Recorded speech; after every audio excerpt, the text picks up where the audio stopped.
RAB বিলুপ্ত করা উচিত, এটা আমাদের ফার্স্ট দাবি। এবং আপনি তো এই তত্ত্বাবধায়ক সরকারের শুরুতে ছিলেন, এটা নিয়ে কি সরকারের মধ্যে আলোচনা হয়েছিল? এই অন্তর্বর্তী সরকারের ভিতরেও এটা আলোচনা হয়েছিল ক্যাবিনেটে। আমার জায়গা থেকে আমি বলেছিলাম যে র্যাবের বিষয়ে যাতে সিদ্ধান্ত আসে। হলো না কেন?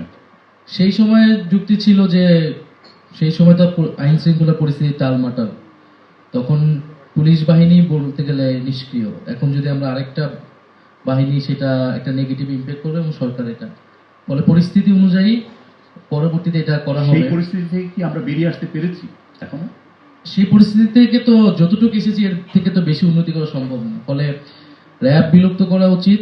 আমরা পাশাপাশি এনটিএমসি এবং ডিজিএফআই তাদেরকেও অ্যাকাউন্টেবিলিটির আন্ডারে নিয়ে আসা উচিত।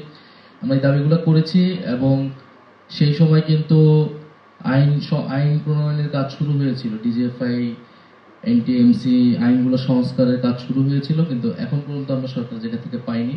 ফলে অবশ্যই আমাদেরকে র্যাব বিলুপ্ত করতে হবে এবং আমরাও আশা করবো যে অন্য সকল দলের ইশতেহারে এই জিনিসটা থাকবে। এখানে কোন প্রতিষ্ঠান থাকবে না থাকবে এটা আইন শৃঙ্খলা বাহিনীর সামগ্রিক সংস্কারের বিষয়।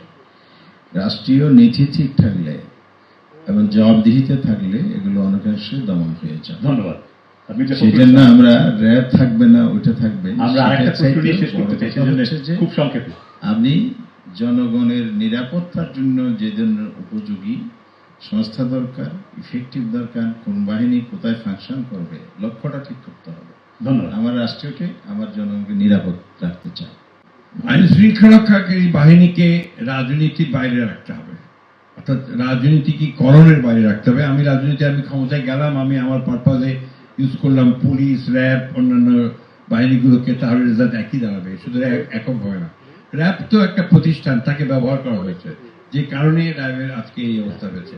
আর দেশনেত্রী বেগম খালেদা জিয়া তিনি কিন্তু ঘোষণা দিয়েছিলেন যে তিনি ক্ষমতায় আসতে পারলে তিনি র্যাব বিলুপ্ত করবেন, এবং আমরা সেটাই মনে করি যে র্যাব নয়, পুলিশ আজকে যে জায়গায় পৌঁছেছে, পুলিশের পুরোপুরি ওভারঅলিং দরকার, তার পুরো বিষয়টাকে নতুন করে সাজানো দরকার। ঠিক একইভাবে সকল আইন শৃঙ্খলা রক্ষাকারী বাহিনী যেগুলো আছে সেগুলোকে পুরোপুরিভাবে আপনার নতুন করে ঢেলে দেশের জন্য, মানুষের কল্যাণের জন্য ব্যবহার করার ব্যবস্থা নেব আমরা।